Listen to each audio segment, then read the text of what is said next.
Well, insomnia is the newest health concern during the COVID-19 pandemic. Mental health experts are seeing more people dealing with sleeplessness. And the concern is, while occasional insomnia is common and can make us a little irritable and moody, chronic sleeplessness can actually cause diabetes, heart disease, and also high blood pressure.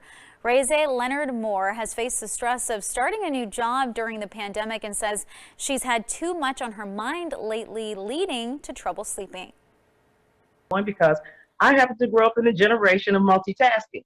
So you're constantly multitasking, and if you can't cut that list down, when you go to sleep, you're still multitasking in your mind. So you may toss, you may turn. And in reality, we just don't have enough hours in the day to go through all of these worst case scenarios. And so I have a lot of people who will report to me that they lie down and they feel physically agitated. Well, if you're struggling with insomnia, try making a checklist of things that you need to do throughout the day. Looking back at what you did accomplish will give you a sense of accomplishment and ultimately peace of mind. Then you can get into the routine of shutting off all of your devices at least an hour before you go to bed. This will help allow you to calm your mind and hopefully sleep better.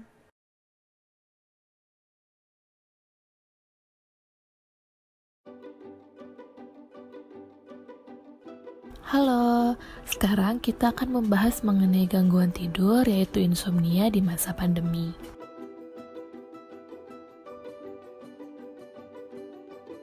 Pandemi COVID-19 menimbulkan berbagai dampak pada setiap aspek kehidupan. Salah satunya yaitu adanya gangguan tidur. Hal ini sesuai dengan temuan dari Seo et al. 2020 yang menunjukkan bahwa individu selama pandemi COVID-19 punya masalah tidur.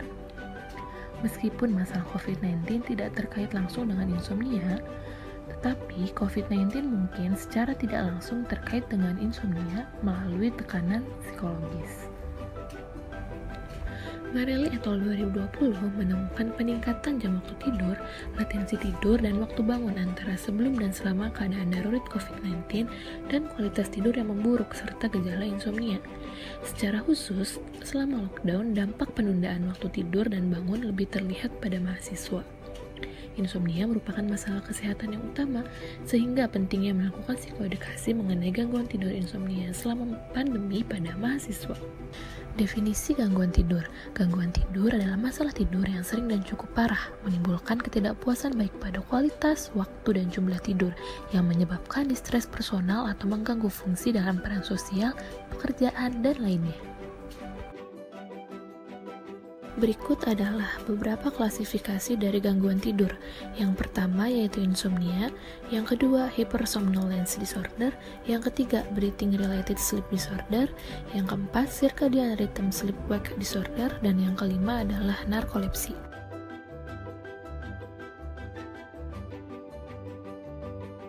Keenam, ada non-rapid eye movement sleep arousal disorder, 7. rapid eye movement sleep behavior disorder, 8. substance medical in the sleep disorder, 9. restless leg syndrome, dan yang ke-10 nightmare disorder. Sekarang kita akan bahas lebih lanjut mengenai insomnia. Insomnia adalah terganggunya siklus tidur normal yang menyebabkan gangguan beraktivitas sehari-hari, kesulitan untuk memulai tidur, mempertahankan tidur, atau kualitas tidur yang buruk selama 1 bulan atau lebih.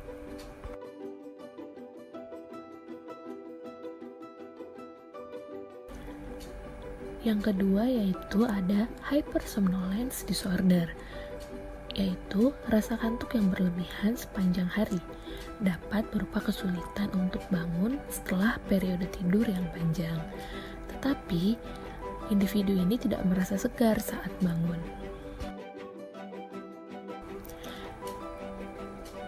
Yang ketiga yaitu ada breathing related sleep disorder, yaitu gangguan pernapasan yang terjadi berulang sepanjang tidur malam, dengan masing-masing gangguan pernapasan terjadi selama minimal 10 detik.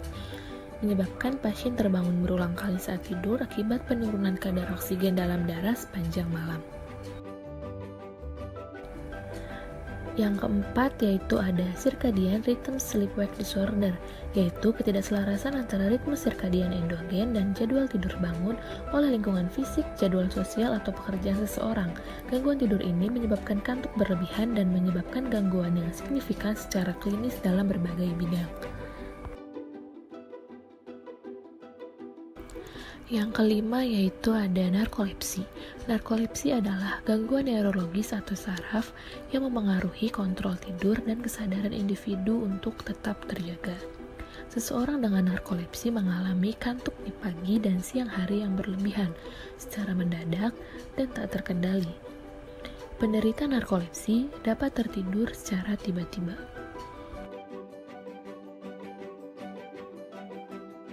Lalu yang keenam ada non-rapid eye movement sleep arousal disorder. Terjadi selama sepertiga pertama dari episode tidur utama. Gangguan tidur jenis ini dapat berupa berjalan dalam tidur dan teror dalam tidur. Lalu yang ketujuh ada rapid eye movement sleep behavior disorder, yaitu episode berulang dari gairah selama tidur berhubungan dengan vokalisasi atau perilaku motorik kompleks.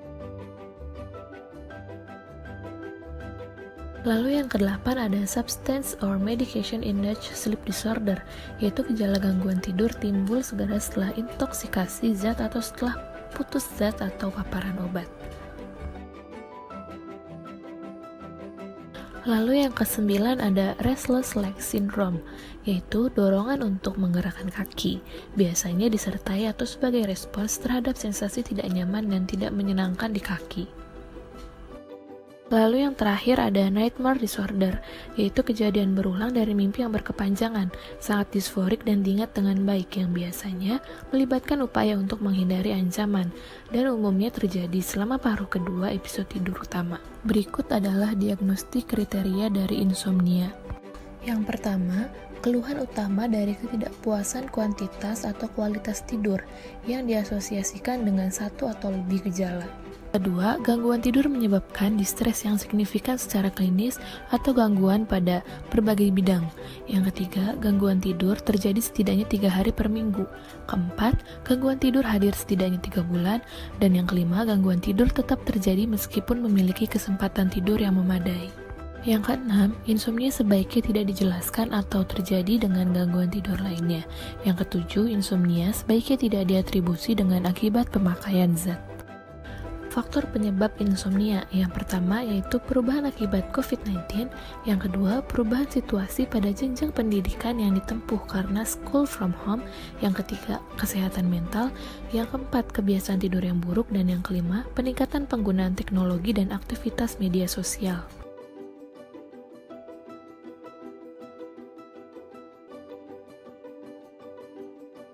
Lalu faktor lainnya yaitu faktor sosiodemografis, faktor geografis, kesehatan fisik, dan faktor psikososial.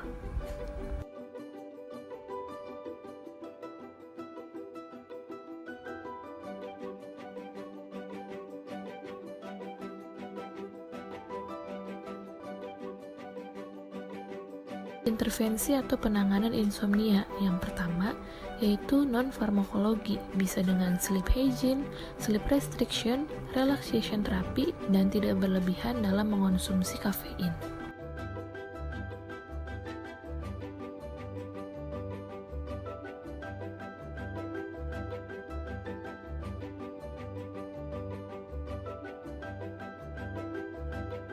Lalu bisa dengan stimulus kontrol terapi dan cognitive behavior terapi. Lalu ada penanganan insomnia farmakologi. Yang pertama ada sleep promotion agent, yang kedua non-benzodiazepine hipnotik, dan yang ketiga ada benzodiazepine.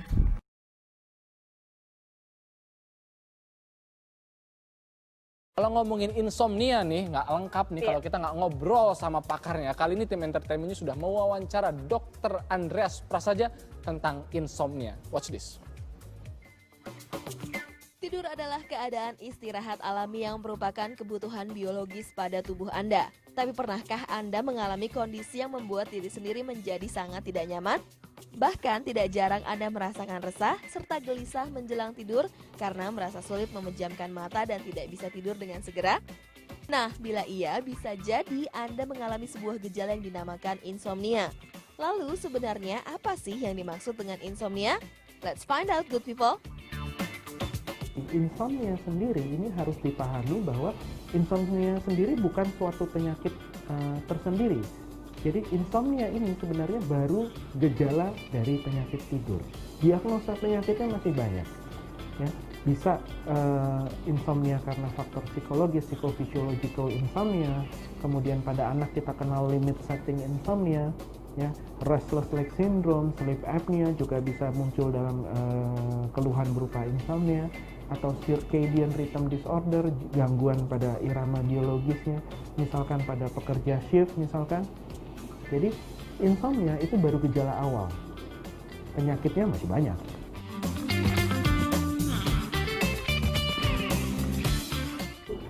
Pada umumnya adalah insomnia, hypersomnia atau hipersomnia, parasomnia. Insomnia kita sudah tahu, kesulitan untuk tidur. Hipersomnia adalah kantuk yang berlebihan walaupun durasi tidurnya sudah cukup. Jadi penderitanya ini sudah tidur cukup tapi bangun masih kurang segar, kemudian sepanjang hari masih mudah mengantuk ya. Sedangkan parasomnia adalah vokalisasi atau gerakan yang tidak normal terjadi pada saat tidur, yang orang awam kenal sebagai mengigau, seperti itu. Walaupun terlihat sederhana, namun good people jangan pernah meremehkan gangguan-gangguan yang ada pada proses tidur, karena memiliki resiko yang cukup berbahaya bagi tubuh dan juga tentunya kesehatan. Gangguan pada proses tidur, resikonya adalah sekali lagi pada kemampuan otak, ya, stabilitas emosional. Sedangkan pada kesehatan, resiko-resikonya adalah pada penyakit-penyakit jantung dan pembuluh darah, tekanan darah tinggi, ya, kemudian diabetes, kegemukan, dan hingga kematian, ya, daya tahan tubuh, termasuk daya tahan tubuh terhadap kanker.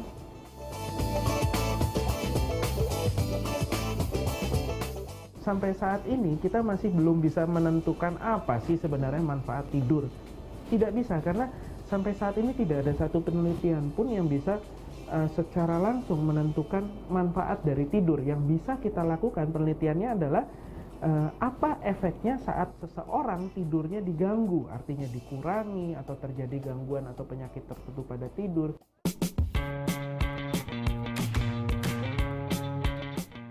Jadi penanganan insomnia saat ini bukan hanya dengan obat-obatan saja, karena kita tahu juga bahwa obat-obat tidur misalkan ini kan ada efek ketergantungan, ya. Sebenarnya yang bisa diminimalisir dengan terkontrol, artinya konsumsi yang terkontrol dijaga oleh dokter tentu saja. Itu sebabnya obat-obatan tidur itu hanya boleh dibeli dengan resep dari dokter. Tetapi penanganan insomnia saat ini utamanya adalah cognitive behavioral therapy for insomnia.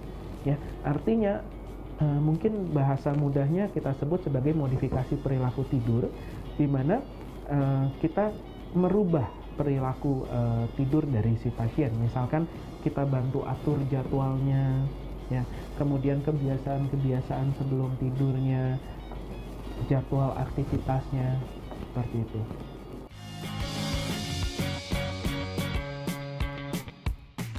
Telah terbukti bahwa orang dengan durasi tidur yang baik, ya, akan meningkat kemampuan kognitif, mental, dan stabilitas emosionalnya. Jadi tidur itu bukan kemalasan, sama sekali bukan. Justru tidur yang sehat adalah langkah yang cerdas untuk meningkatkan produktivitas seseorang.